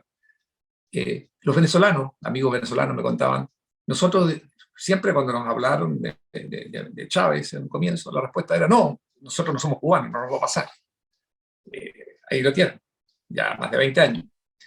Y ahora cuando llegamos nosotros, nosotros decimos no, nosotros somos distintos, no somos caribeños, somos, qué sé yo, los ingleses de América Latina, no nos va a pasar. Bueno, miren, estamos en las puertas de algo que nadie se lo pudo haber imaginado hasta hace tan poco. Porque obviamente uno quiere tener un mejor país, obviamente una constitución envejece, obviamente las cosas siempre se pueden hacer mejor, obviamente hubo errores que se cometieron, ese es un elemento que hay que tener muy en cuenta una vez que se haya dado esta lucha, esperando que gane el rechazo, para abordar qué lecciones se sacan de lo que ha ocurrido en Chile en los últimos 30 años, qué se hizo mal y qué hay que mejorar, en fin. Pero no estamos libres. Yo creo que uno de los errores que nosotros cometemos y pensamos es que, fíjense, yo lo dije en muchas presentaciones, dije, no den por hecho, como los gringos dicen, don't take it for granted, no den por hecho que la democracia está allí en tu país para quedarse, que la libertad está allí para quedarse. Y esto lo repito porque lo dije muchas veces. Ni siquiera te digas que tu país está asegurado para quedarse para siempre como es, en el sentido de su frontera. Y yo lo decía porque a mí, con los años que tengo, y no tengo un siglo, pero mira, viví y conocí países que desaparecieron. La RDA desapareció. Checoslovaquia, la conocí, desapareció. La Unión Soviética desapareció. Estuvo en Yugoslavia, desapareció. Entonces lo que estoy hablando no es ciencia ficción, no es campaña del terror. Los países se hacen día a día. Nunca quedan definidos de una vez para siempre. La vida de los países, pero también la vida de la libertad y de un sistema democrático representativo, es como la vida de las personas. No está asegurado. Cada día nos puede pasar algo. Enfermamos, podemos morir. Entonces, esta cosa cómoda de porque llevábamos tanto tiempo manejando el país con luces y sombras, pero manejándolo con casos especiales en América Latina, y con mucho desarrollo, con mucho crecimiento, con mucho éxito de la lucha contra la pobreza, y también con elementos que son sombras que hay que obviamente mejorar, reformar, cambiar, pero eso, nada de eso está asegurado. Hay que saberlo, y ahora estamos en ese momento. Nos llegó la hora en que, fíjate, lo que pensábamos que le pasaba a otro, stop, te pasa a ti también. Y nos llegó, nos pasó. En términos de, ya sabemos, de desorden, de destrucción, de narco, de guerrilla, etnoguerrilla, delincuencia desatada, migración sin control, la inflación, un gobierno que, yo te digo, todavía no nace, va a nacer el 4 de septiembre, espero que así sea, por lo menos. Son situaciones muy tremendas. Estamos ante grandes desafíos. Y hay un elemento que yo quiero, con lo cual quisiera coronar esta afirmación, y que es lo siguiente, y muy sencillo, porque lo gráfico explica mucho, que los presidentes de Chile, expresidentes de Chile, al final, a ellos no se les haya creado las condiciones dignas por lo que representaron, a los millones de chilenos que representaron, tanto que los que lo apoyaron como los que estaban siendo ciudadanos obedientes de la ley y el orden. No ser capaces de llevarlo, de tenerlos allí en un momento en que se entrega una constitución que supuestamente es la casa de todos, te demuestra el profundo desprecio, inhabilidad, incapacidad, inepcia, yo no sé cómo denominarlo, para valorar lo que es la historia de Chile, lo que ha sido Chile, lo que han sido sus logros, lo que también han sido, desde luego, sus hierros, lo que son expectativas frustradas, lo que son expectativas que están esperando, pero todos sus logros y lo que nos une. Porque ellos, y si hubiese estado él, absolutamente, representan de una u otra forma a un gran alma de Chile. Representan tanto a quienes votaron por ellos como a aquellos que ordenadamente, disciplinadamente, democráticamente vivieron y se opusieron, como corresponde a un Estado de Derecho, a ese gobierno, a ese presidente que fue electo. Ni siquiera ellos. Eso es muy delicado, es muy grave. Eso es sentarse sobre toda la historia de todos nosotros. Y lo último con respecto a esto, un país está hecho de quienes vivimos aquí, pero también de quienes nos antecedieron y de los que vienen. Esto es sentarse sobre todo. Y realmente es expresión al final de una falta de respeto total por lo que es la libertad y la democracia, y lo que es la identidad y han sido las decisiones de los chilenos. Inmensa mayoría de los chilenos. Sí, yo comparto contigo el análisis. Creo que no me extraña, eso sí. Cuando se comienzan quemando las iglesias, se destruyen las estatuas, ya tiene los elementos que están manifestando una situación de anomia mucho más profunda.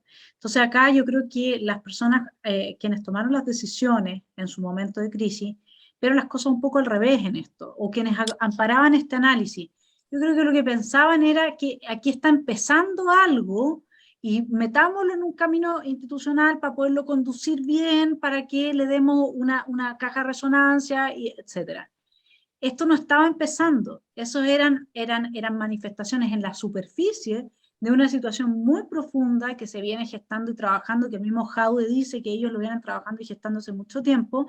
Yo soy parte de ese mundo y soy parte de esa generación que vivió importante tiempo en la universidad y en los centros de estudio, etcétera. Por lo tanto, a mí me tocó estar desde con Carlos Ruiz, que ahora está enojado, ¿no es cierto?, con Boric, porque se le hace la genuflexión al este, al otro. A mí me tocó estar con el señor Fernández. Yo conocí a toda la gente y de alguna manera también recibí de quienes hoy día incluso han dado un paso más hacia el liberalismo. Yo los vi en su fase más uno diría, anclada en un cierto neomarxismo, y recibí todo eso y pensé junto con ellos qué es lo que estaba mal en Chile, etc. Ahora, lo que a mí, por lo tanto, de lo que yo fui testigo, y en parte también me tocó vivirlo, fue del fenómeno que la palabra no solamente crea realidades, sino que también es capaz de hechizar. Las palabras pueden hacer magia, pueden transformar lo malo en algo bueno y lo bueno en algo malo. Nos hacen creer cosas. Y desde ahí es que en alguna fase de mi vida, incluso ante una cierta colusión entre el poder político y el económico, yo, que no conocía el pensamiento más libertario como tal, sentía que había que hacer la crítica, y esa crítica era capital ideológico de la izquierda. Y por lo tanto, evidentemente que eso te movía hacia ese sector. Sin embargo, es capital ideológico nomás, porque a la hora de los Q están metidos en los entuertos igual que cualquier otro, digamos. O sea, ellos no tienen un manto de santidad en ese sentido, sino que al contrario, de igualdad, uno podría decir, cuando observa los casos más potentes. Lo que a mí me convenció de lo contrario fue un cierto trabajo que hice en el Museo de la Memoria, donde me di cuenta que las cosas iban en un sentido muy distinto, y ahí es donde viene el dolor, la decepción de haber creído y de haber visto que las cosas están muy lejos de lo que uno cree producto de ese hechizo en el que a uno en el fondo, sabes que igual hay un cierto narcisismo ahí, porque uno necesita creer en el ser humano, porque en el fondo uno también necesita creer en sí mismo para afirmar la vida. Es un tema de autosubsistencia también, de autoconservación. Yo quiero ver en el otro algo bueno, porque es la forma que tengo también de saber que yo también soy capaz de algo bueno, yo también soy capaz de hacer el bien, y ahí la vida está justificada con todos sus dolores y toda su carga. Y ese anhelo, la izquierda lo captura muy bien, porque tiene esa poética, ¿no? Entonces, y ahí para hacerte la pregunta, yo tengo la siguiente hipótesis, y te dejo abierto que me respondas todos los tremendos temas que dan para escribir varios libros que te acabo de plantear, pero yo tengo la hipótesis de que si gana el rechazo, el poder del hechizo que tiene la palabra va a llevar a que el gobierno diga, ven, todo esto es por culpa de que no me aprobaron la Constitución. Si ustedes hubieran aprobado, entonces nosotros estaríamos en el paraíso. Y la gente es capaz de creerlo, así como creyó un 49% de los que votaron a prueba, creyó que la inestabilidad institucional le iba a traer mejoras en las condiciones materiales de vida. Eso es creer, es el poder del hechizo de la palabra. Y además el hechizo que era que nunca los chilenos habían tenido problema en la Constitución, este era un problema un 3%. En todas las encuestas que tú revisas, a nadie le interesó jamás el tema constitucional. Esto fue una treta de un cierto sector ubicado en la academia y ubicado en los medios de comunicación para tratar de, a través de esta hermenéutica, avanzar sus cambios revolucionarios. Esa es mi visión al menos. En el caso de que gane el apruebo, me parece que este gobierno va a hacer otro hechizo distinto. Y ante todos los descalabros que se van a producir, va a decir, es que todavía no hemos podido implementar, esto es muy de la psicología marxista, es que todavía como no llegamos a la etapa de igualdad y desaparición de la propiedad privada, no podemos desmantelar la dictadura del proletariado. Entonces, por eso es que todavía seguimos sufriendo, porque todavía la ley de la historia no se cumple. Y a mí me tinca que se van a ir por ese lado, que este gobierno está pensando que salga lo que salga, se va a ubicar en una posición intocable, ya sea en el rechazo, porque van a decir, le van a echar la culpa de todos sus males y de toda su mala gestión a que no se lo apruebo, o en el apruebo porque le van a echar la culpa a que todavía falta implementarlo. ¿Qué opinas tú de esta hipótesis, de esta sospecha? Es muy interesante lo que me dices y quiero recoger lo primero que planteaste y quiero hacer una pequeña autopromoción. Lo que pasa es que yo escribí una novela que no he, en realidad no he presentado en Chile, que se titula Demonio. Y Demonio es una novela que salió hace, poco, menos de un año, y que trata de un caso de mi detective privado Cayetano Brulé en medio del estallido social y de violencia que ocurrió en Chile en el año 2019. Y allí está tocado aquello que tú estás mencionando en términos de análisis político. ¿Cómo fue posible esto? ¿Qué fuerzas intervinieron? Hubo países que también estuvieron presentes en esto, sin que eso significara, o signifique dentro de esa novela, afirmar que no hay también algunas razones de tipo social que hicieron posible aquello, pero lo insurreccional. Y es la novela, Demonio, aborda esto. Yo estaba, te digo, la escribí durante la pandemia, cuando estuve 3 meses encerrado en España, no se podía salir, fue muy duro en España lo de la pandemia. Tuvimos en ese momento con Italia una de las peores situaciones, las más difíciles en Europa. En fin, entonces está ahí, tengo ahí planteado en Demonio tesis que son propias de información que me fui consiguiendo por gente que vivió en Europa del Este, por gente que vivió en La Habana, gente que se fue a Venezuela, y en Ecuador también alguna información que me llegó sobre qué pasó en nuestro país. Y eso está en Demonio. Pero no voy a hablar, no quiero promover la novela aquí, pero sí quería decirte eso. Pero, volviendo y siguiendo con la otra parte de tu pregunta. Mira, yo creo que acá es importante recordar, tú lo mencionabas, que la izquierda maneja muy bien el tema de la palabra, eso ya lo vimos, y también yo creo que habría que agregar, la izquierda se mueve entre 2 ejes. Un eje que tiene que ver con el mito originario, de que en algún momento de la historia los seres humanos fueron muy felices. Parece que fue en la época de las cavernas, vaya a saber cuando no había ni siquiera penicilina ni un tipo de... Pero fueron muy felices, no había propiedad privada, todo era igualitario y se vivía en relación y armonía con la naturaleza. No se sabe cuál era el grado de mortalidad, no se sabe a qué edad moría la gente, pero no importa, idealizado. Y es algo como que hay que recuperarlo. Pero es algo idealizado. Y entonces, por eso existe la edad de oro, los conceptos de esto, ¿verdad? Tierra de jauja, existió. Pero es abstracto. Porque estos seres humanos sufrieron mucho para llegar a los 13 años, si es que no se morían mucho antes. Y el otro eje o el polo es la utopía, que también está pintada en un distante futuro, con todos los problemas resueltos, todos los problemas sociales, económicos, de todo tipo, y también hasta los individuales. La vivienda está entregada, no hay hambre, hay paz, armonía entre todos. La utopía. Y estoy exagerando, pero en el fondo es eso. Te prometen la utopía. Porque esto es una visión también de tipo religiosa, político-religiosa. El socialismo tiene dos etapas, ¿verdad? Y el comunismo donde se cumple aquello y a la perfección de la vida humana en comunidad. Y esos dos elementos pesan mucho. Algo que está unido con un pasado mítico pesa en tu vida si tú lo logras transmitir a una sociedad. Y si ese pasado mítico de una u otra forma conduce o tiene similitudes con ese futuro que está en la utopía, tienes un armado, un tinglado maravilloso, conceptual, emocional, que va a tu cerebro, a tu memoria, a tu imaginación, a tu corazón. Maravilla. Entonces, con eso la izquierda lo hace y lo trabaja muy bien. Además que se toma muy en serio, hay que considerarlo también, eso sí, altamente, la parte teórica. Sin embargo, la gente de derecha, los liberales, sean más o menos liberales, más o menos de derecha, de lo mismo, se quedan en la gestión. Qué poco emotivo es hablar de la gestión. En las estadísticas, ¿no? Que fue 3,4, no, parece que subieron a 3,7 el crecimiento, no, sí, parece que los sueldos subieron 0,7 y acá 0,8, que bien, hemos crecido. Qué frío. Eso no entusiasma a nadie. Por el contrario, no hay nada más fácil que matar un dato con el lenguaje político, con el discurso político, con la ideología. Entonces estamos enfrentando permanentemente a esta situación. Estamos enfrentados permanentemente a esta situación. Y en ese sentido, sectores centro-izquierda, centro-derecha, y toma la derecha, los liberales, están en una debilidad permanente.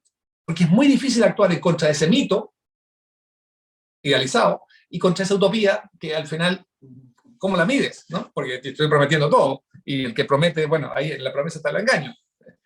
Pero eso es un elemento para mí importantísimo. Y lo otro que está relacionado con esto tiene que ver con, no hay que olvidar lo siguiente. La izquierda en América Latina, en los años 60, fundamentalmente, y por influencia de la Revolución Cubana, inició lo que se llama, postuló, la vía armada, como una forma de llegar al poder. Salvador Allende se opone a esto, simpatiza con la Revolución Cubana, simpatiza con Vietnam, simpatiza con muchos procesos revolucionarios de armas, digamos, pero para Chile, yo diría que sabiamente dijo, no, vamos a llegar al socialismo mediante la vía electoral. Eso hay que recordarlo, que fue algo que también entonces despertó una gran admiración en Europa, porque daba un ejemplo supuestamente de que era posible hacer todo esto y que, bueno, qué interesante, veamos aquí qué hacen los hijos de Rousseau, o los nietos de Rousseau ahí en América Latina. Pero lo cierto es que rápidamente a Allende le surgió una izquierda dura, que por errores de él, por omisión, lo que sea, no importa, pero se le surgió, y ahí estuvo, y operó, y además empeoró las cosas de forma extrema, y aliado, y lo sabemos también, ¿verdad?, en este caso con Cuba, con otros grupos revolucionarios de América Latina, armados. Pero lo importante de todo esto es que hoy la izquierda, que ya no utiliza la vía armada, recurre a la vía electoral más algo que es la calle. La vía electoral, voy a todas las elecciones. Si las gano, llego al poder y ahí tengo un programa radical. Y si la pierdo, no te voy a dejar gobernar. Me voy a la calle. Te saco a mi gente, a los trabajadores, a los indígenas, a lo que sea. Te los saco a la calle y te hago la vida imposible. Entonces, lo que ha cambiado es que lo que antes era vía electoral más una alternativa armada, esa alternativa armada desaparece, se queda pero como secundaria, en Colombia, por ejemplo, en un ámbito, en Chile lo vemos muy claramente, y por otro lado, la calle, te paralizo, que fue lo que condujo al final, porque el resultado, lo hemos visto, a una suerte de insurrección, de una violencia inédita en Chile. No me estoy refiriendo a las manifestaciones de tipo social, que dejarlo muy claro, muy claramente, que incluso hubo un momento en que hubo hasta familias afuera. Y ya vimos en qué terminó, en manos de quién terminó todo esto. delincuentes, gente que era pillaje, toda la historia, y terroristas, y narcos, y todo, delincuentes corriente, común y corriente, dominando la calle. Entonces, estos son retos nuevos. Y lo que pasa, y que es muy lamentable para nuestro país, es que cuando un sector de la ciudadanía, liderado por un sector político, por un grupo político, opta por esta opción electoral, pero si no me va bien, me voy a la calle, está rompiendo lo que es esto que es la democracia y que tiene que ver con este tango, ¿no? Que para bailar tango faltan dos. El que pierde, que acepte la derrota, y el que gana, que gestione y haga las cosas bien hechas. Y esto es un tema que nos pone en una situación muy difícil. Yo estoy muy preocupado por lo que está pasando en Chile. No me atrevo a lanzar un pronóstico. Sí sé que es muy importante que el país tenga una oportunidad, se dé la oportunidad para generar una constitución política realmente que sea un punto de encuentro y que convoque a la inmensa mayoría de los chilenos, más allá de sus diferencias políticas, religiosas, culturales, étnicas, todos bajo un mismo techo. Este es nuestro país, hemos logrado mucho, nos falta mucho por alcanzar, a los suizos les falta mucho por alcanzar, a los suecos les falta mucho por alcanzar, a nosotros ni decir. Y saquemos lecciones de lo que hemos vivido en los últimos 30, 40 años. Pero creo que eso va a ser muy importante. Lo demás, una constitución como la que se ha presentado, el borrador, me llena de inquietudes, de dudas, divide al país, polariza, no da soluciones, no es moderna, a mí, ¿sabes lo que me parece? Como que estamos viendo a través de este borrador de constitución, estamos tratando de ver el futuro a través de una suerte de retrovisor, y eso es gravísimo. Cuando las soluciones de futuro de tu país están dadas, están en el pasado, está muy mal. Etapas que pasaron no se puede volver, pero en ningún sentido. Algunos quieren ver solamente que no se puede volver a cierta etapa, no, a esas etapas no. Recojamos lo mejor, pero asumamos lo que ha pasado. Y el último elemento que quisiera mencionar con respecto a esto, me parece muy importante, se habla mucho de los chilenos, me parece muy bien, pero mucho más de los pueblos originarios, y de los afrodescendientes también. Y nada se dice de quienes también han impregnado el alma chilena con su cultura, con sus tradiciones, con su tecnología, con su innovación, con sus aportes, con su presencia, con su música, con su integración al mundo, como son las personas que han llegado de otras culturas. Perdón, si este país es mucho más que pueblos originarios, y menos mal que somos mucho más. Porque así, por ejemplo, España, qué maravilla que por España hayan estado los fenicios, hayan estado los celtas, hayan estado los romanos, hayan estado los árabes, eso le ha dado la riqueza, lo suma a ese país. Y nosotros tenemos la suerte. Han estado todos alemanes, franceses, italianos, croatas, lo que decíamos, todos judíos, árabes. ¿Y dónde están ellos? Son los únicos que se subordinan a los chilenos. El resto no lo son. ¿Qué cosa más rara? Pero si lo que nos hace fuerte, lo que nos hace especiales, únicos, y no en el sentido de la superioridad de nada, si aquí somos seres humanos, pero lo que nos hace únicos en el sentido que tenemos una cierta clase de mezcla, de mixtura, es esa variedad de gente que ha llegado a todo el mundo. Y que no puede ser que estemos marginando a las personas. Entonces, dejemos esa puerta abierta, pero ojo, como corresponde, ¿no? Un Estado ordenado, donde el país mismo dice, estoy en condiciones de acoger en la casa de todos a cierta cantidad de huéspedes. Porque quisiera y pudiera, ya quisiera yo resolver los problemas de todos los vecinos, pero no puedo, porque me tengo que preocupar primero por mi casa, y porque el espacio que yo le ofrezca a aquellos que quieren venir a mi país sea también digno para esas personas y puedan encontrar aquí condiciones dignas. Yo eso lo veo, a mí me ha tocado vivir como extranjero en Alemania, en Estados Unidos, en Suecia, y siempre estaba consciente de eso, que lo que necesitas, obviamente, de un país es también gente que venga de afuera, pero que juegue con las reglas propias, o sea, que actúe de acuerdo con las reglas propias de ese país. Eso es lo importante. Los países se enriquecen así, pero me parece muy tremendo que alguien tenga que esperar 400, 500, 600, 700 años para tener los mismos derechos que los que llegaron antes. Esto es increíble, pero es que en Estados Unidos tú estás 5 años trabajando bajo las condiciones regulares, ¿verdad? Y postulas y te dan la residencia permanente. Y nosotros tenemos 500 años para que tenga la misma trato que, por favor, no lo entiendo, no lo voy a entender. Por eso que tengo una decisión muy clara con respecto a lo que hay que hacer. Sí, absolutamente. Roberto, te voy a liberar de esta entrevista solo después de esta última pregunta. Una última te voy a hacer, porque tú hablaste de mirar nuestro futuro, nuestro presente a través de un lente retrovisor que nos devuelve un pasado que nos anquilosa, ¿no es cierto?, en situaciones rarísimas. Efectivamente, todo esto es muy extraño, digamos, como que tenemos que volver a la edad de piedra, con ese romanticismo, que desde la edad de piedra vamos a llegar a la utopía, como si no hubiera probado Hobbes lo suficientemente bien, que mientras hay escasez de bienes y no hay reglas, etcétera, la gente se mata unas con otras porque ni siquiera puedes prever el futuro y por lo tanto, por si es que te van a matar, tenés que matar al otro. O sea, es el caos completo.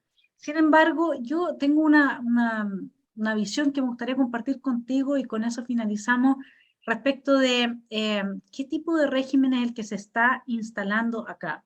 Cuando uno lee los orígenes del totalitarismo de Hannah Arendt, ella tiene como planteamiento o como hipótesis que el totalitarismo, y da muy buenas razones para explicar por qué, surge a principios del siglo XX. Antes de eso nunca tuvimos totalitarismo, empezando porque no teníamos modernidad, no teníamos las estructuras ideológicas necesarias, etcétera, etcétera, ¿ya? Y no había tampoco la intromisión del poder político a nivel masivo hasta en la última instancia de la intimidad del ser humano. O sea, habían hay varios argumentos, pero digamos que por ahí es donde van los argumentos además del régimen del terror, de la creación de categorías siempre nuevas de enemigos objetivos, etc.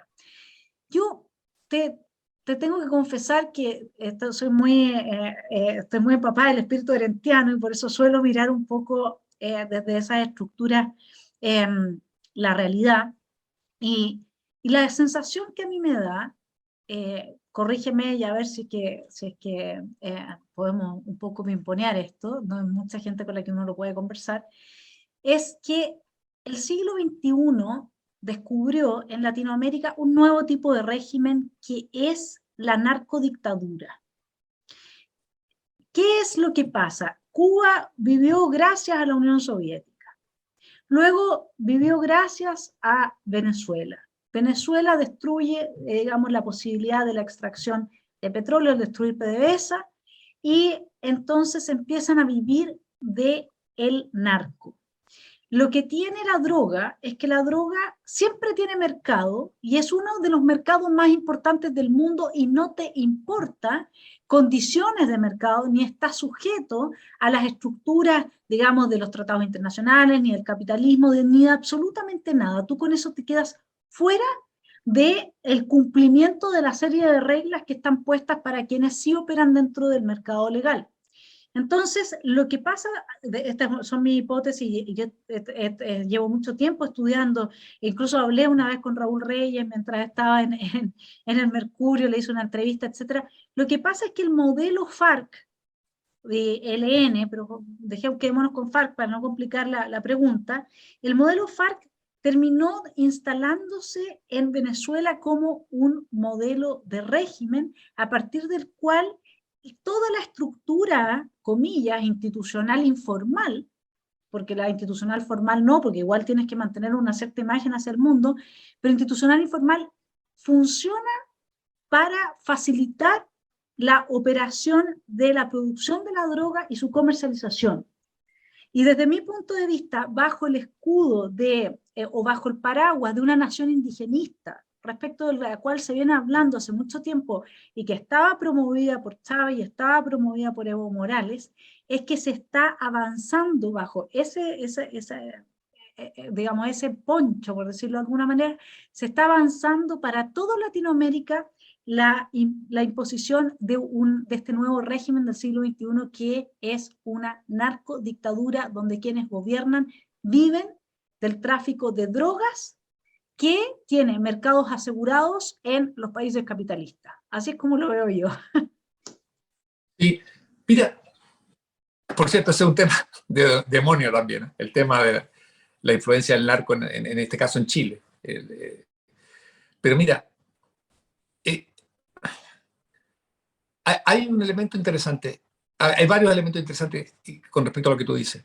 Uno de ellos que conviene apuntar.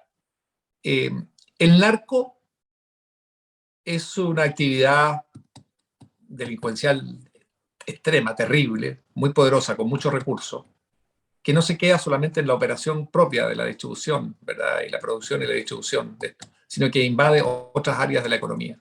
Ya sabemos, por la necesidad que tienen también de lavar el dinero, van invirtiendo en muchos ámbitos de la economía. Y se sabe que intervienen ayudando desde los pequeños a los grandes. Bueno, no voy a dar, voy a hablar mucho porque sería largo, pero tienen una gran capacidad para ir copando el espacio. Los estados fuertes, en el sentido de ágiles, yo siempre digo, musculosos y ágiles como un gimnasta olímpico, que no hay que confundir con un estado, ¿verdad?, voluminoso e inepto. No, musculoso y ágil como un gimnasta olímpico.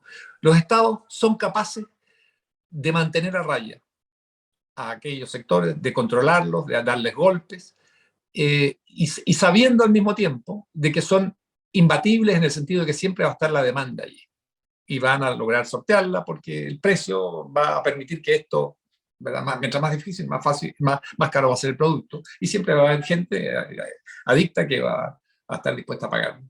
Pero no es una amenaza a la democracia, no es una amenaza a la estabilidad del país, cuando el Estado es eficiente y tiene mecanismos internos de control.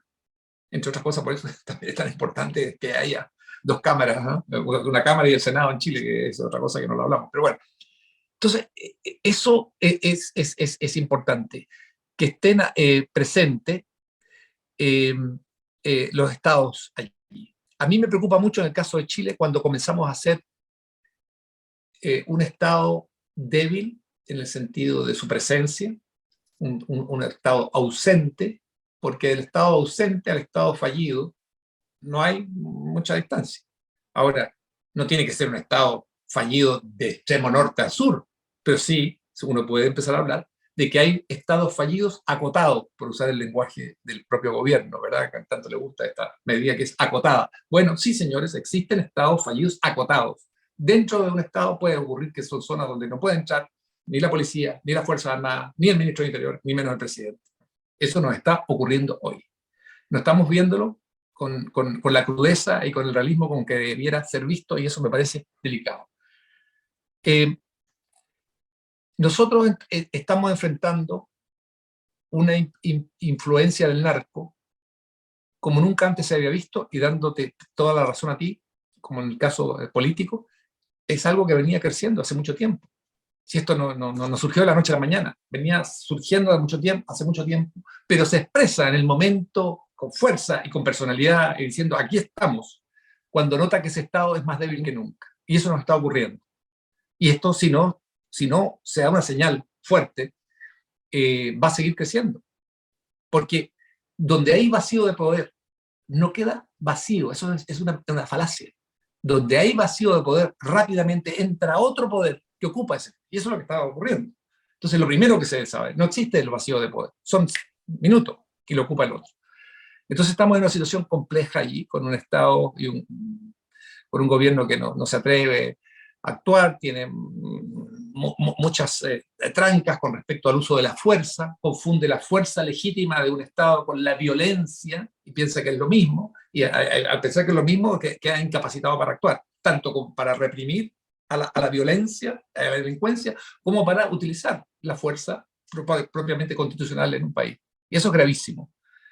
Yo veo que vamos por un mal camino, porque el narco, según la historia en América Latina, lo que vemos, va ganando terreno, va ocupando terreno, va ganando influencia, va comprando conciencia, va comprando influencia, y es muy difícil después de hacerlo retroceder.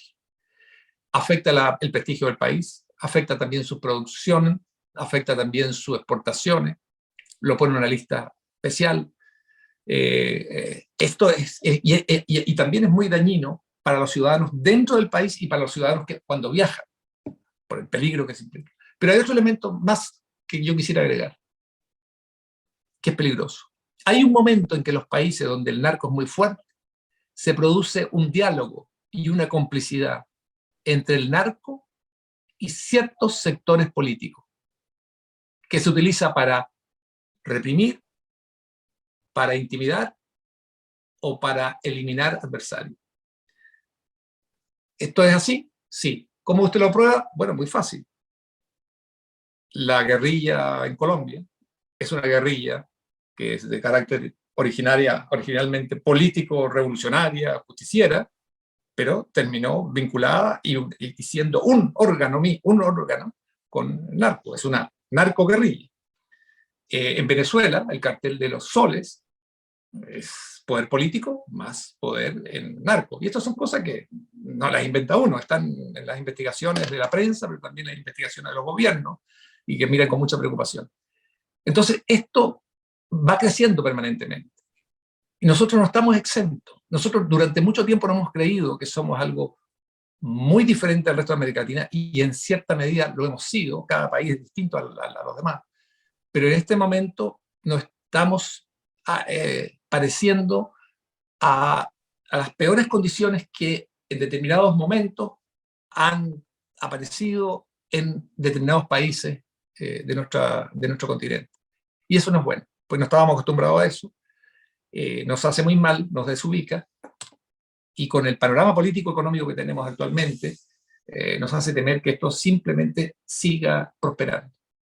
Si no hay un Estado fuerte, que sea capaz de operar, ya lo dijimos, en el sentido en que debe, cuidando sus fronteras y su paz y seguridad interior, y para eso las Fuerzas Armadas y los cuerpos policiales tienen un rol que jugar, constitucional, que debe ser muy claramente establecido.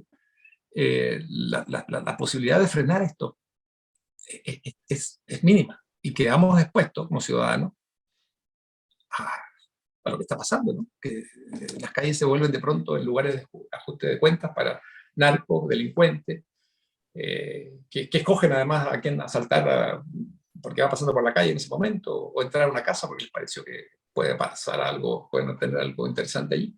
Entonces es muy terrible, es muy difícil esto. Creo que hay que tenerlo en cuenta también a la hora de tomar las próximas decisiones políticas en Chile. Roberto, muchas gracias. Yo creo que todos los telepensantes quieren leer tu libro ahora. Así es que quedas en deuda con decirnos cuándo va a ser publicado en Chile. Ya está. ¿Está? Lo que pasa es que promovido, sí, demonio. Sí, ya está. Espera, Está, ¿y qué editorial? ¿Por qué editorial? Para que lo busquen. Penguin Random House. Está en Kindle, está impreso, está también compra libre, algo así, compra libre, ¿no? Te lo envían a la casa, bueno, está en todas partes. Es un libro que yo no promoví porque estaba en otras funciones, me pareció que no era conveniente. Pero ahora que llegué a Chile de nuevo, ya puedo hablar de ese libro con plena libertad, y soy nuevamente independiente, digamos, no tengo responsabilidades de gobierno que asumir. Así que ahí está el libro Demonio, la novela de Cayetano Brulé, que tiene lugar en medio del estallido social. Genial, el demonio chilensis. Me parece buenísimo. Hace poco alguien mencionaba ahí en redes sociales, el personaje este famoso del tren de Araguá, este tren de narco, el líder de él se llamaba también Demonio.